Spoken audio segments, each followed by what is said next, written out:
the joy choice is the perfect, imperfect option that lets us do something instead of nothing so we can stay the course in some way, shape, or form. Hello, everyone, and welcome to the Wellness Dojo podcast, where we provide real solutions to real health and wellness problems. Our guest today is the accomplished researcher, scientist, and author, Michelle Segar.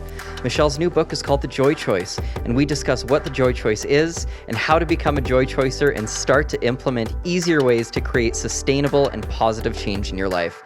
This episode is packed with valuable info. Let's get into it. Okay, and we are live, everybody. Welcome back to the Wellness Dojo podcast. I'm Dr. Riley, my co-host Kyle Craik, as always, and today we have a very special guest with us. So allow me, if you will, to take a moment here to introduce the exceptionally accomplished Michelle Segar. Now, get a load of this.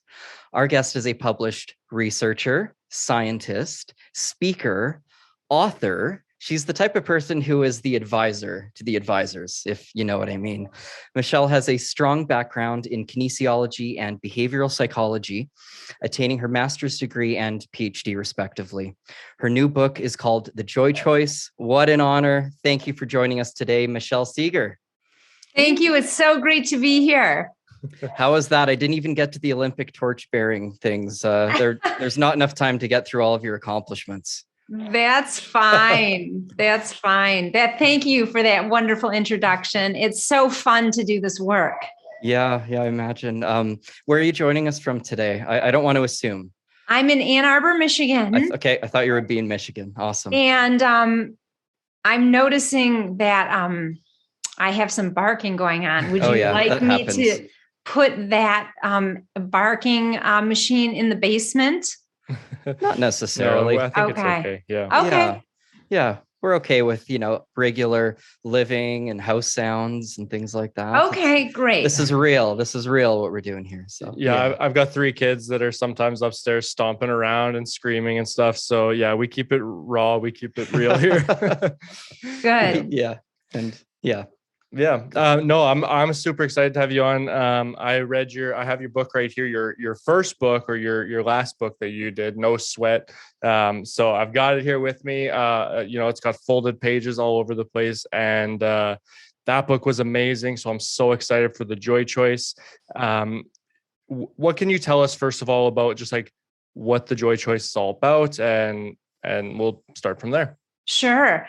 Well, thank you. I am so excited about this book. And this book was really different than No Sweat, because No Sweat reflected what I'd been doing in academic research and health coaching for the previous 20 years.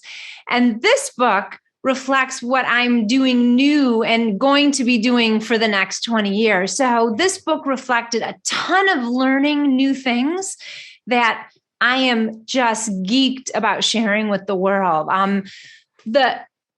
This book is the new story of behavior change. We need a new story of behavior change because the last one that we've had, and there's really only been primarily one, sets most people up to fail. So this new story of behavior change this time is going to have a happy ending. And it has a happy ending because it's going to shows people what is truly getting in the way of sticking with lasting changes in healthy eating and exercise. Yeah, something that we see with people that we work with all the time is their difficulty maintaining and staying consistent. And from my understanding, this book is about fun and easy ways to stay consistent, right? And you are a behavioral, sustainability behavioral scientist. Is that? Yeah. I call myself a sustainable behavior change scientist, and I have truly, when I got into this field in 1994, that was my target back then. So I've been studying this, how to create sustainable, healthy lifestyle changes for almost 3 decades from very diverse perspectives, scientifically, but also as a health coach. So it sounds like you both work with people too. And, it's one thing to test a hypothesis doing research in a certain sample of students or MTurk, some, vast database system.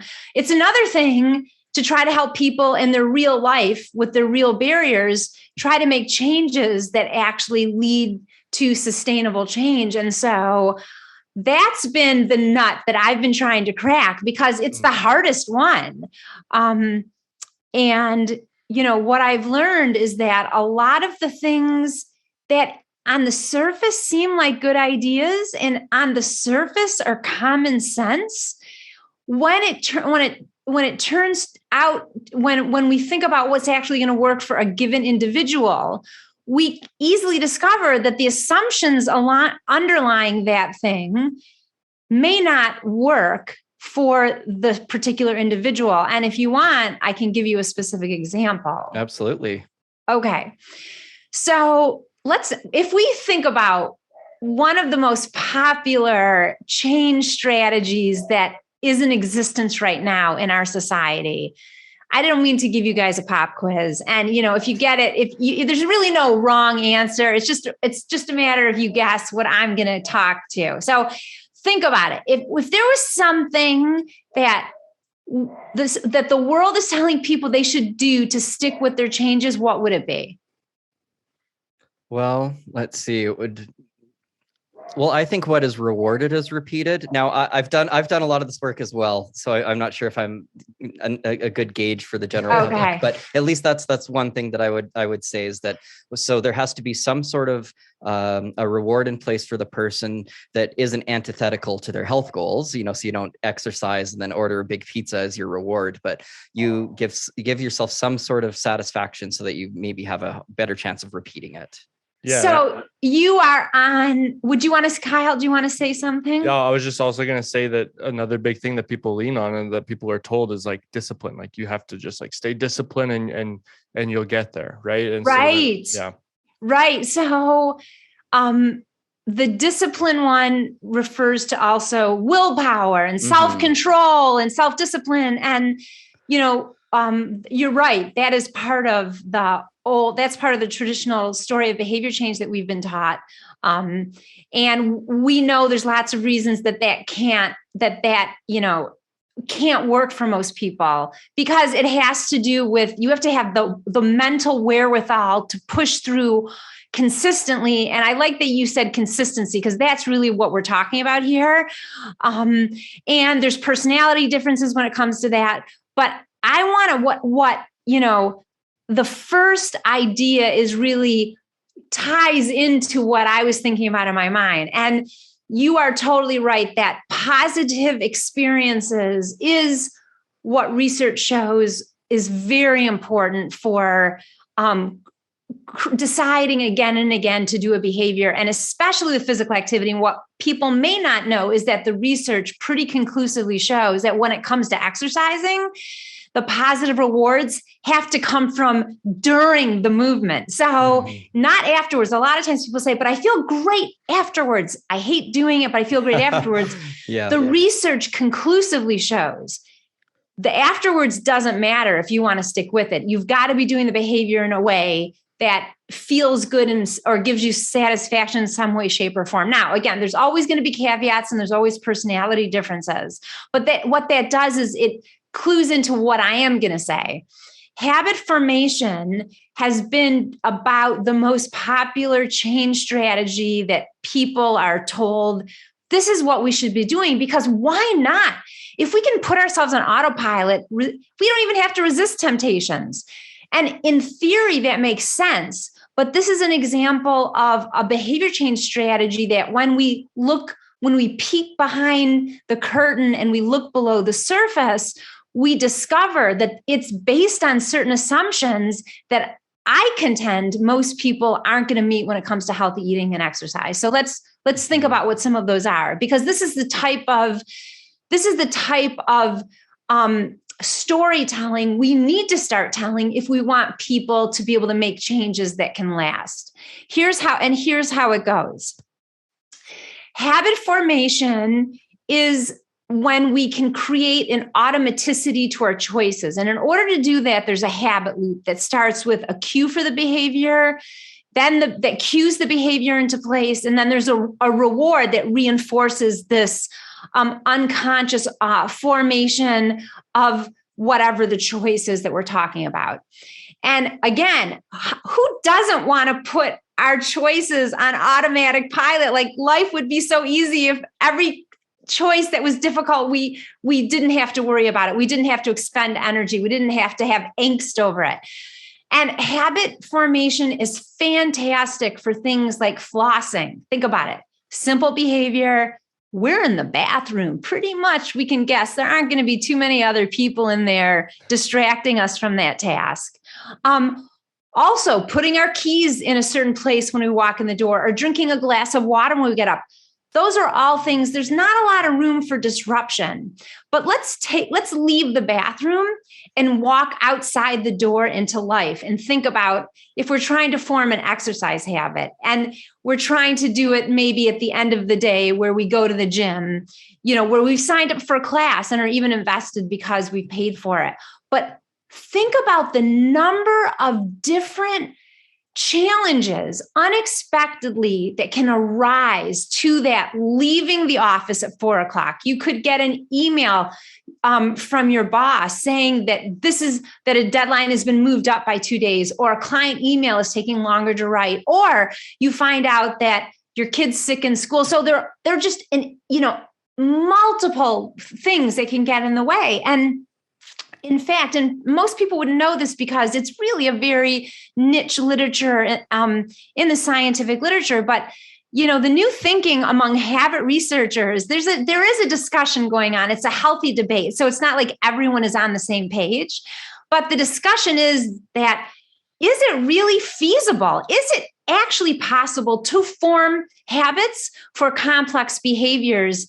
And is this really the route to sustainable behavior change? And it's important for people to know that there's not an easy yes to that answer. So this is currently under debate. And from the arguments that I make in the book, I explain the science behind why habit formation as a behavior change strategy can't work for your average Joe or average Jane when it comes to complex behaviors like becoming a healthier eater and becoming a regular exerciser. That's so interesting. Just last night, so I had a workout planned last night. I'm supposed to work out Tuesday, Thursday on the weekends. And just like you said, I got into some patient research, and I had to make a decision on a recommendation for what I'm going to do for them. And I got to the point where it was dinner time and I was trying to do this like hunger inventory with myself. Can I actually work out? And I was like, no, I am too hungry. And I ate. Now I've eaten and now I can't work out because you have to digest the food. And now it's, too late. And so that just happened to me last night. So I just, so you can relate. And this is the kind of things, because this is life, right? It's like, hello, behavior change.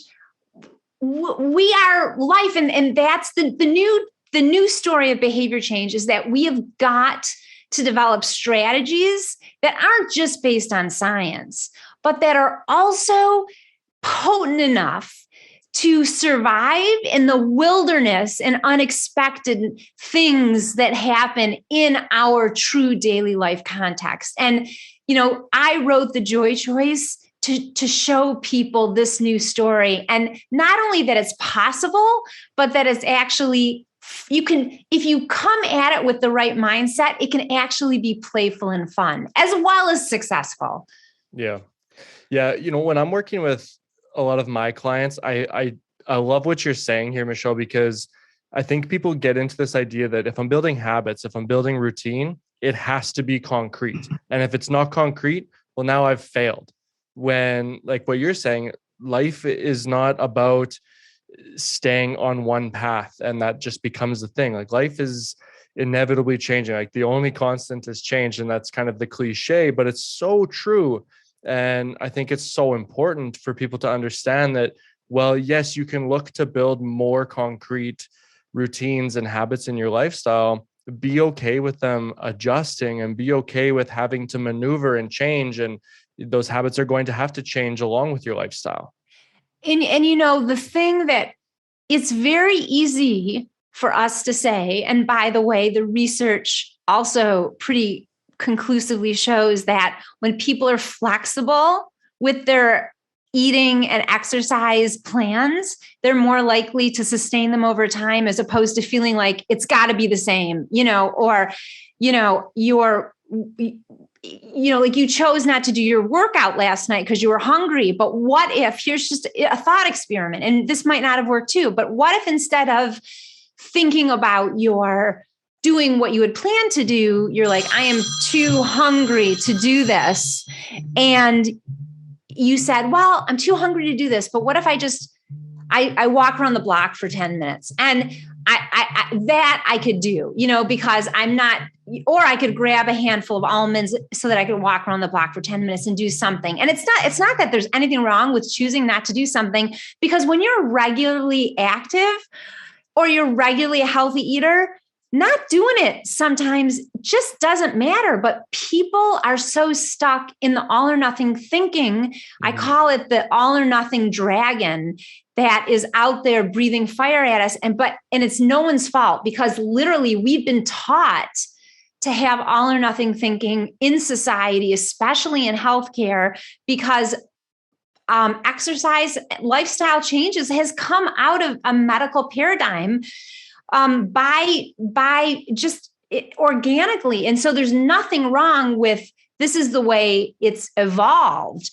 The problem is that it's taught us to just think in very prescriptive black and white ways, which, by the way, is called distorted thinking in the literature. So it isn't our fault that we think that way, but the question is, what can we do to change it?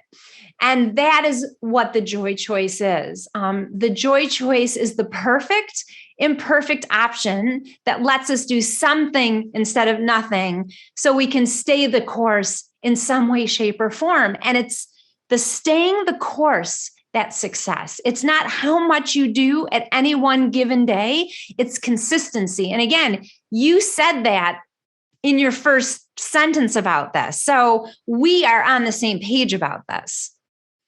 Yeah, we did an episode about self-sabotage, and that's where we included all or nothing thinking. That's how far we went with it. And my argument was like, if you imagine signing a work contract where everything seems okay, but at the end it says, but if you mess up one time, we take all your money back, we take everything away, we cancel the contract. I'm like, you wouldn't sign that, so don't sign it with yourself. That was kind of absolutely. But what's really important is that people understand that the reason they're self-sabotaging with all or nothing thinking, we're calling it self-sabotage, but it's actually societal sabotage, because that's the way beliefs work. We have learned to internalize that this is the way we're supposed to be doing it. And I want to give you a client example. And I'm sure both of you know this. In 2018, we got a new physical activity recommendation that came out, and it got rid of, in the United States, and similarly in Canada, it got rid of the 10-minute bout. I think the Canadian recommendation did too, but the World Health Organization recommendation that came out in 2020, I think it was 2020, removed the need for the duration of physical activity to need to be 10 minutes in duration, which was there. It actually was never an evidence-based recommendation, but regardless, it had been a formal part of the recommendation. And so part of me, when I work with my clients on these issues, I always educate them about, here's the new recommendations. And I had a client, Katie, not a real name. She was perfectionistic. She wanted to do it right. She had very ambitious goals. I told her about the new recommendations. I mean, you can't argue when the world or, health organization says there's enough science to say that we don't need it to be a certain amount and that everything counts and we should take every opportunity to move that we can. But here's what she said to me, Michelle, I heard everything you said. And she was a smart cookie too. I mean, she's a very smart person. She's like, but what can I tell you? I don't want to believe it. And I'm not going to. And, we couldn't work together for that, because I couldn't help her if she wasn't willing to take into account what the science said was, where we are. And she kept failing with her goals that were based on some right, and so it's the bottom line is it's not people's fault that they have all or nothing thinking, and they need to understand that. Mm-hmm. Is there a big part of that, well, it's not people's fault. I think one thing that we talked about in our episode about self-sabotage was people tend to label themselves, right? And maybe by changing the perspective of like, okay, maybe this isn't my belief, this is just a belief that's been placed on me. Yes. People can start to remove those labels of people say like, I'm just an all or nothing type of person. And I'm always like, but do you have to be? Like, where does that come from, right? When you really start to ask people, they're like, maybe it's not actually who I am. Maybe it's more just about what I've been taught. Mm-hmm. And so I think the 75% of the answer is yes to that. I think that's absolutely. Now, I think there are some people, and my husband is one of them. In the book, I talk about people who are habiters and people who are unhabiters. And my husband is a habiter, and he's an all or nothing thinking kind of guy. And he's very successful across, and he's got a lot of self-discipline, and he's very organized. And that's when we get to this personality difference where, for some people, and it's for sure not the majority, that is a personality type that is effective living in aligned with that path.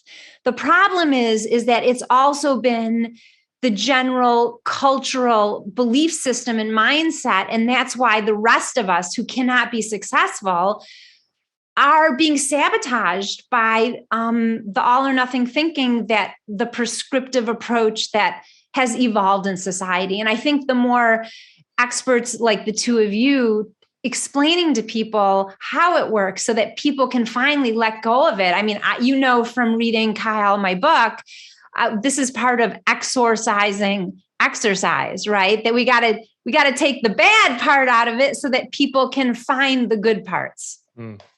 Yeah, it's a big perspective shift too, right? On this is how I've always viewed it. This is how I've always seen it. And being willing to step outside of that viewpoint and say, what if it's different?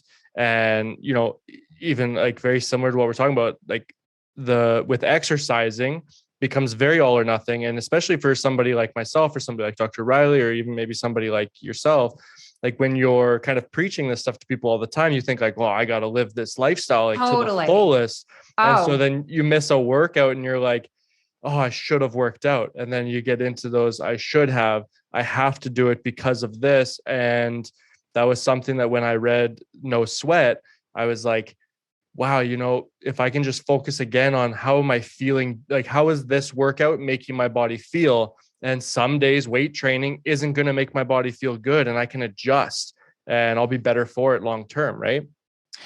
You're right on to say it's funny because the recently, and it might have been 2 days ago, I had wanted to take my typical 60-minute walk, and I didn't have time for it. And I knew I didn't. I knew I just had too many other priorities going on. But I thought, okay, Michelle, this is an opportunity for the joy choice, for you to make the joy choice. And so instead of needing it to be perfect, I thought my pressure was I need to live the joy choice and not just skip out on it because I've got all this stuff going on, but to actually make the perfect and perfect selection. And so I went outside. The perfect selection would have included my dog because my dog needs a walk too, but I wouldn't have gotten the walk that I wanted. So imperfect choice, 30 minutes, not 60, imperfect choice. I didn't have my dog didn't get exercise that day, but it was the joy choice. And it enabled me to take a walk that I felt really good about. And I felt like it was aligning with my values about what I was preaching. So, yeah, absolutely. Does that kind of fall into like what counts as well? Like shifting your perspective on like, it really plays into all or nothing, I believe, where when you're saying, that 30-minute workout either counts or it doesn't count because the initial plan was 60. Right. That is exactly what it is.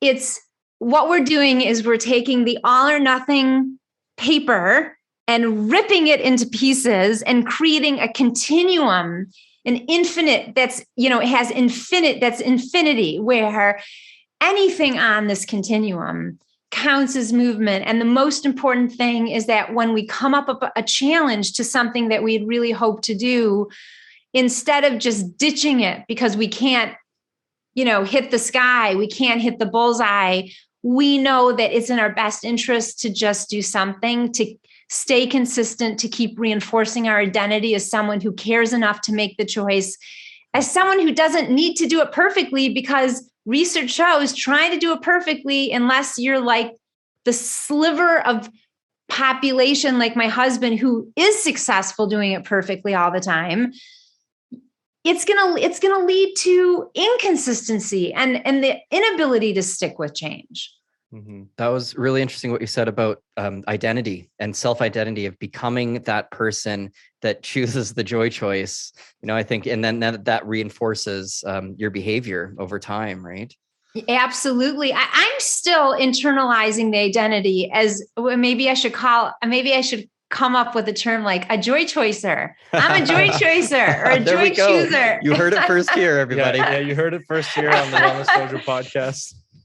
But the things we identify, our identity, actually, that's one of the emerging areas in sustainable behavior change, is the idea that we need to help people start to internalize these choices as reflecting and benefiting and realizing their identities. And in that sounds like intuitive, and I know it is, but the challenges that prevent people from doing that. So let me just say that again, really strongly. Identity, integrating healthy choices as part of our identity, is among the most potent new scientific areas for creating sustainable behavior change. So and I personally have been using it with people, for decades, but now from a scientific perspective, the field is showing that identity is a really fundamental aspect of creating sustainable behavior change. The problem is that all the things we've been talking about so far, the all or nothing thinking, or the rebelling against it because it feels like a should, those things are absolute barriers to helping it become a part of our identity. So part of the big part of the new story of behavior change is we have to identify those things that are actually going to, that keep us at odds with making an identity. And I call them our traps. And I actually have a quiz on my website so people can assess what their traps are. But it has to do with these, not just internalized beliefs, but experiences that we've had that get us to reject the choice that we had planned to do because it pisses us off. We want to say, screw it to it. It's all or nothing thinking, or we feel that these other things are more important. I mean, there's a bunch of them, but if we don't shine a light on what is actually pulling us under at these points of choice, we cannot form that identity because it's a literal barrier that we can't get past. Yeah. And we'll definitely include the link to that quiz in our show notes for you, because it sounds like, that's something that's super important for people to start to identify those things. I'm curious, Michelle, if the thinking of right and wrong is a big part of that. And if people rather approach things, it sounds like what you're saying is almost with more curiosity, if that helps people to, maybe not become so identity focused and to just open themselves up to new things and not focus on things being right or wrong. Also, I think steps people away from that all or nothing mentality, where it's either this or that, but it's rather, I'm just going through the motions. I'm going to learn from every experience. I'm going to try to recognize from every experience and just grow and develop from that. You're absolutely right. When you said curiosity, I consider that among the most important resources, because you know what curiosity does?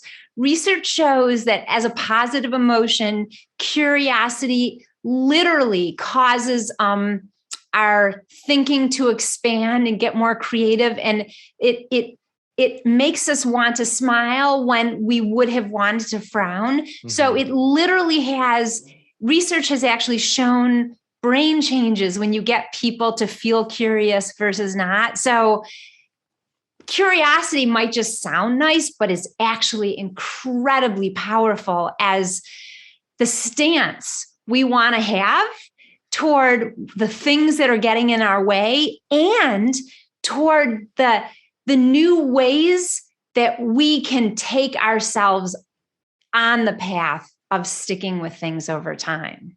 Yeah, I love that because I run into that quite a bit too, and I know you have a PhD in psychology, so you're going to know this as well. But when it comes to like impulsive thinking, let's say, one of the ways that you can teach people to not identify with their thoughts is to be curious about it first, and that suddenly now you're curious, you're evaluating, you have some control. There's and that can make or break people's awareness of their own thoughts and not having to identify with chronic negative thinking. And you stop and you go, well, why is my brain telling me that? Yes. Like, is it trying to actually protect me because of a past experience, and so it doesn't want it to repeat it? So it's but you just get curious about it, and and that it's like a bit of magic, psychological magic there. That is such a great concept for that. It is. It's transformative, and it's so simple. It's like this essential part of who we are as human beings. But if we tie that comment to the greater conversation we're having, think about how uncurious we've been taught to think about our lifestyle behaviors. We haven't taught to be curious. We've been taught to do it right or not at all. We've been taught that this is what we're supposed to do and should do in this way. It shouldn't be uncomfortable. It should be painful. It should make us sweat. It should not taste good.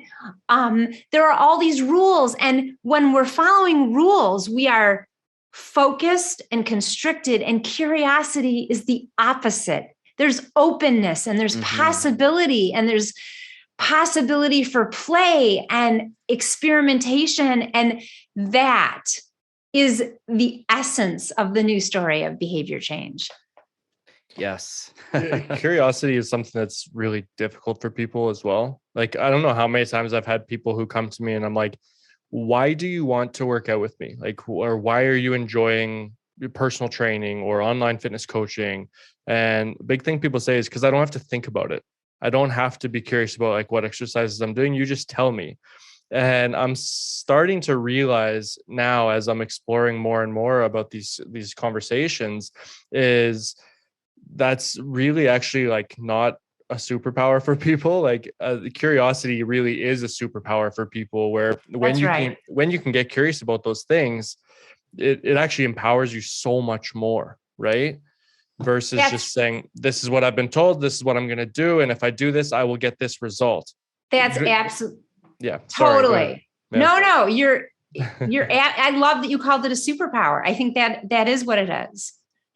And as professionals in the field, once we understand that the challenges that people have in their minds, in their beliefs, in their mindsets, just tell me what to do. People think that's what they're supposed to be doing. They think that better than they do in terms of what they should do for lasting change. But what we have to help people understand is just this higher level, the way it works with socialization and us just hearing things again and again in the media and magazines, in the marketing of fitness clubs and services and products.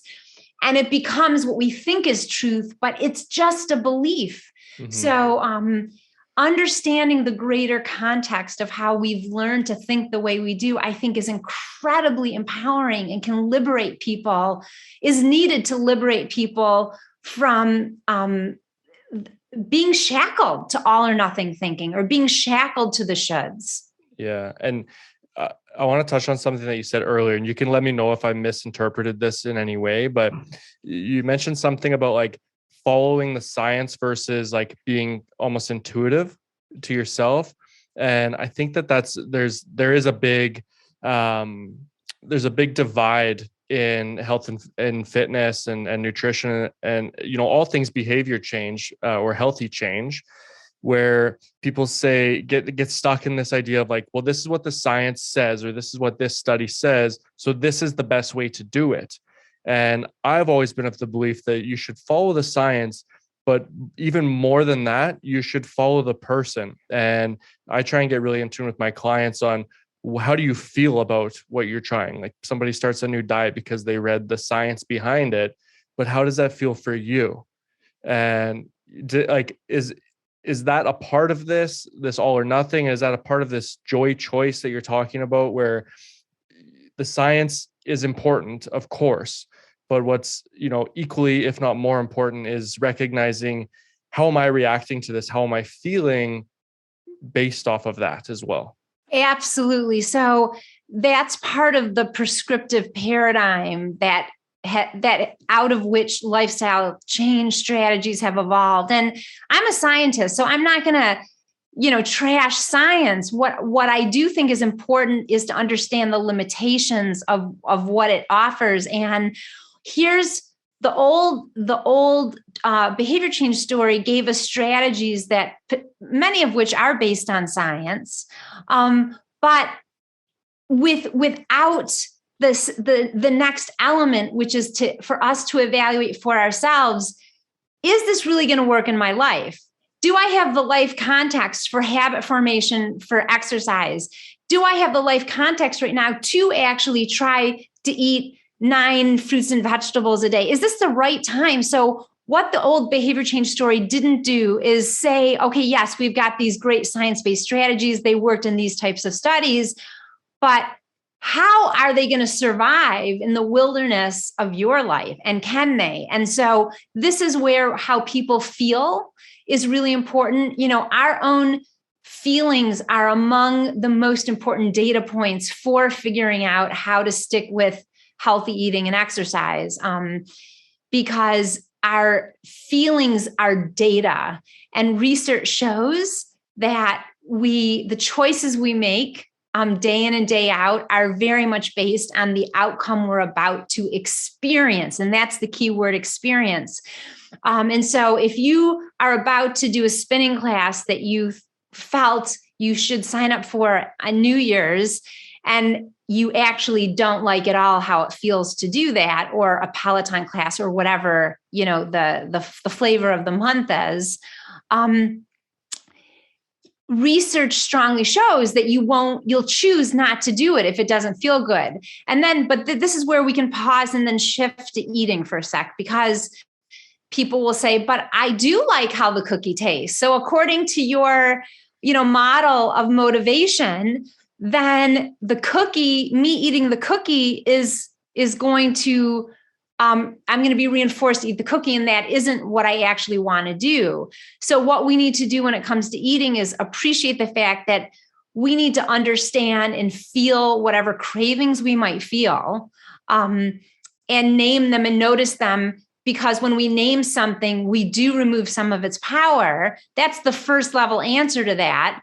The second level answer is, there's not just the taste and the feeling of eating the cookie. There's also the taste and the feeling of what happens when you eat the whole package, and how is your energy level. So what we want people to do is to go beyond necessarily what something tastes like and the positive feelings that gives, and to really notice how they feel on a more holistic level in their mind and body, especially if they decide to eat 10 cookies, right? I mean, I'm a moderation gal. I'm a, you know, if there aren't reasons for people, for health reasons, not to do moderation, you know, I think moderation gives us permission to be curious and follow, do things that we're capable of doing in the moment when they're available in the moment.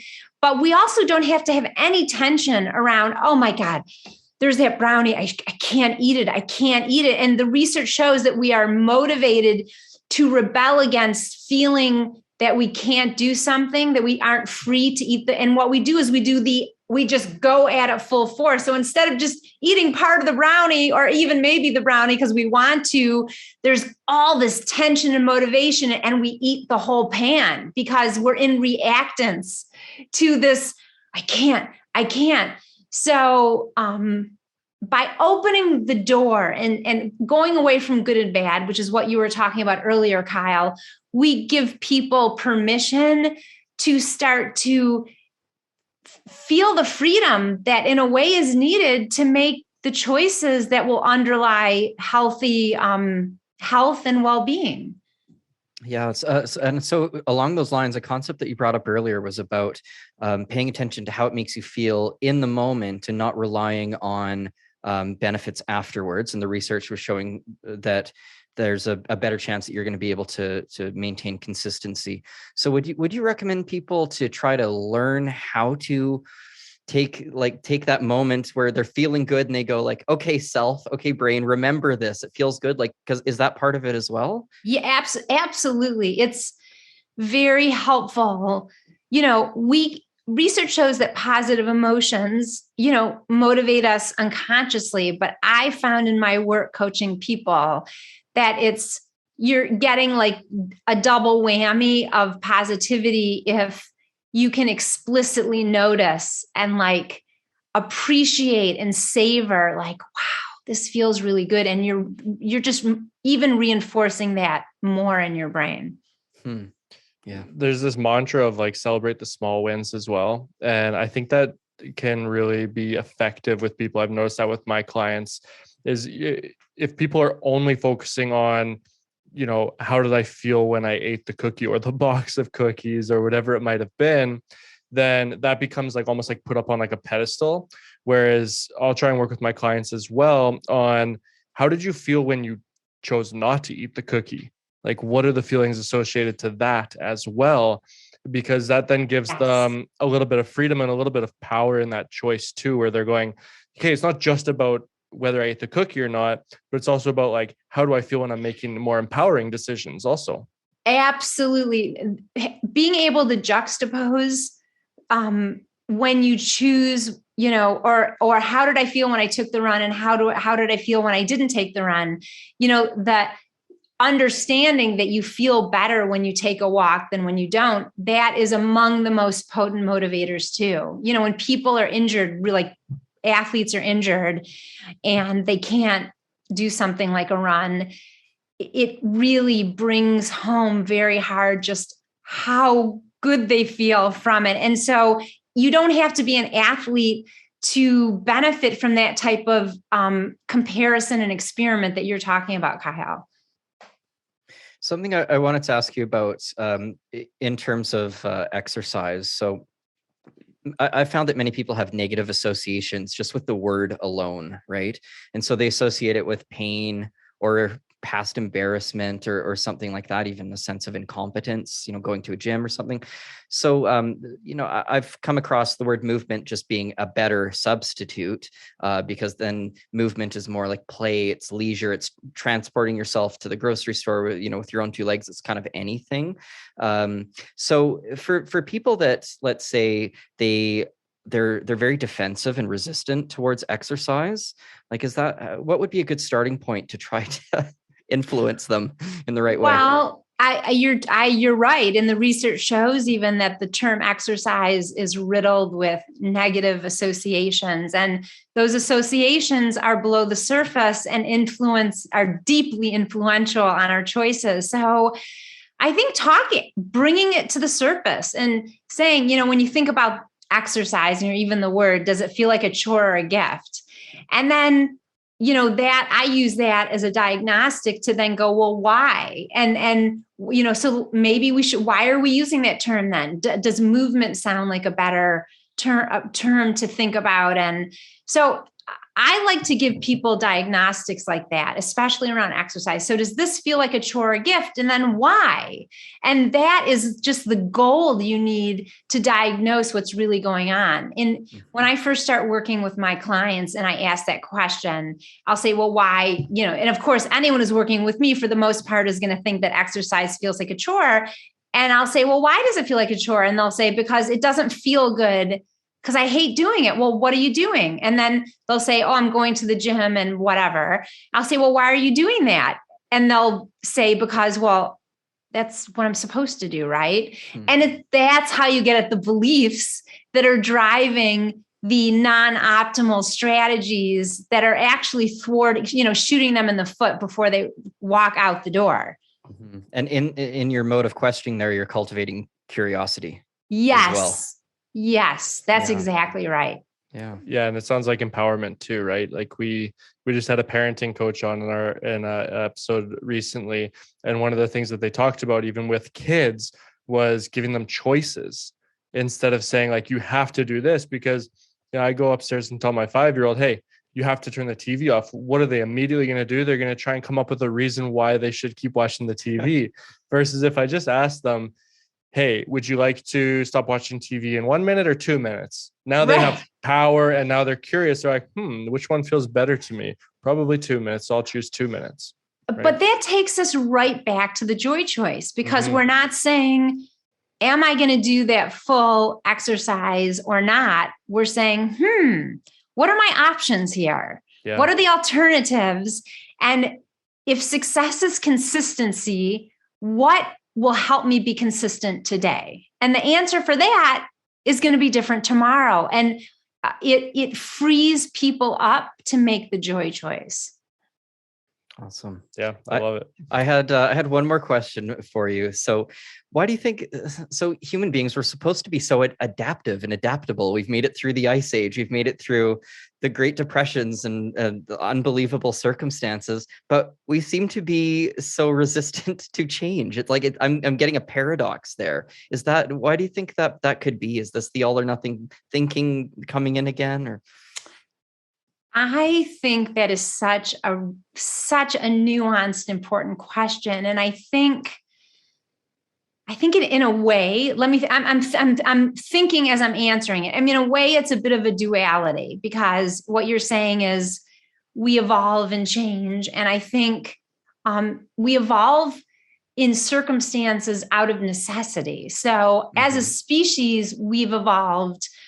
We've also evolved by our intellects. And, this is not my area of expertise, but, early on when we created tools, like then that changed things. So it wasn't just that we had to escape the tiger and move into caves or whatever it is. So there's this kind of big picture. We evolve when we need to and when we have the opportunity to.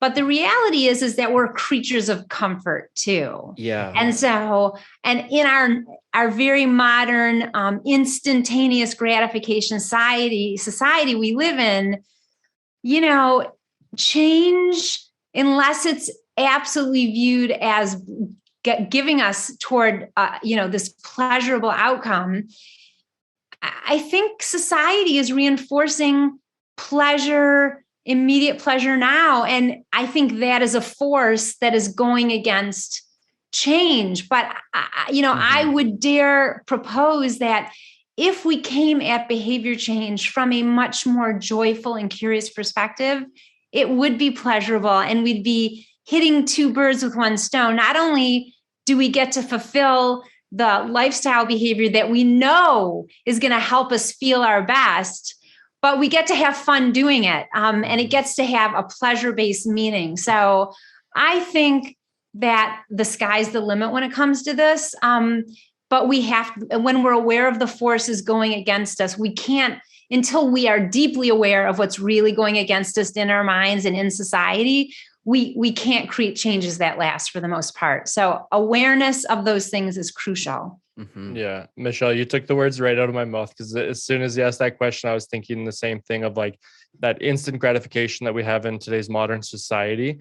And I think what that does is it really blurs our expectation on what, a process of change is supposed to look like. And I think maybe that's where people become resistant to change as well, is they go, well, this is my expectation. It should, I'm going to do this and I should get this result. And when it doesn't work for this particular person, now all of a sudden it's a failure. That failure hurts. And so I don't want to try again because that failure hurt so bad last time.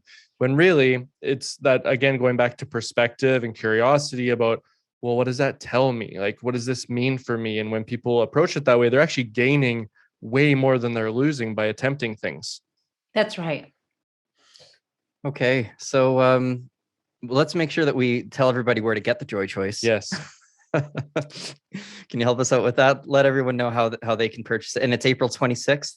April 26th. Yeah. And but I want people to know that I'm not exactly sure when the closeout date, but they can go to my website, which is my name, michellesegar.com. Segar. Segar.com. And there's a book page, and probably till about that day, there is a pre-order gift. And what I'm doing for people who pre-order, it's very simple to do on my website on the book page is I'm going to do a free live 4-session book club with people who pre-order with a workbook for people who pre-order. So I'm really excited about being with people live. And of course it will be recorded if people have to miss a session, but it's going to be 4 sessions where we can dive deep and really help, hopefully, the individuals figure out what these traps are and understand deeply how they work so they can finally move past them without being pulled under. And so they can achieve the lasting change that everyone is really after, and very importantly, have fun doing it too. That sounds great. Yeah, that's amazing. That's what a nice bonus. Such an opportunity. So definitely go and check that out. Make sure you guys go and get your copies because, like I said at the beginning of this, I read No Sweat. I absolutely loved it. And when I was reading, I was like, everybody needs to read this. And so I know the Joy Choice is going to be that and more. So yeah, definitely go and grab it.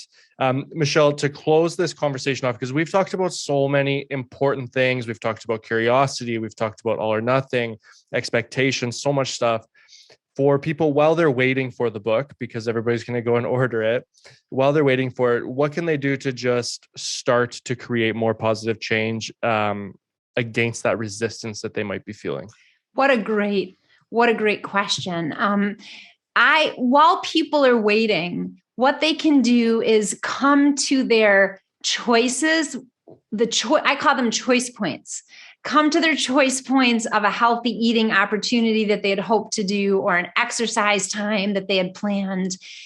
Bring curiosity and start to notice if there's a little belief or voice in there that's saying, but I don't want to do this, or my work is more important, or they just feel so pulled to give into temptation. So noticing, and as if this were a big laboratory before you read the book, so you can come to the book already with this awareness, and you'll know spot on, oh, that's me, because I just figured that out. So I think bringing your awareness and curiosity to the choice points and notice which voices get you to do it, which voices get you not to do it, and whether you can identify and start to experiment with a voice that lets you do the imperfect option. Because the more we can learn to be imperfect in our choices around exercise and healthy eating, the research clearly shows the more likely we are to stick with it. So growing that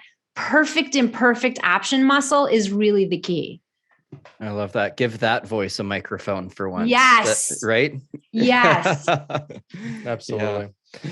Awesome. Well, this has been an amazing conversation. I know people are going to walk away with so much value from this. Is there anything that we have left untouched that you wanted to touch on? I don't think so. You asked really great questions. And, I think from this conversation, I gleaned that we may have different perspectives, but we align on what is really getting in people's way. And what that shows is that there's probably some universality going on that is truly getting in most people's ways. And the good news is, if that's the case, very few things can help solve it. And that's how I view it. Few things getting in the way, only few things need to solve it. So thank you for the opportunity to share my work. And I look forward to future conversations with you both. Yeah, likewise. Same here. So go pre-order the Joy Choice, michellesegar.com. Sign up for that amazing bonus, the 4 virtual sessions there, and the workshop and the workbook. And Hey, Yeah. start making the joy choice today. Absolutely. Absolutely. Become a joy choicer. Thank you both. Yeah. Thank you so much for coming on, Michelle. This was a pleasure. For me too. Bye-bye. Bye. Awesome. Bye. See you later. For additional support or to work with one of us one-on-one, go to our website, www.wellnessdojo.ca. You can also find us on Instagram at Wellness Dojo YYC or on all other social media platforms searching The Wellness Dojo. We'll see you in the next episode.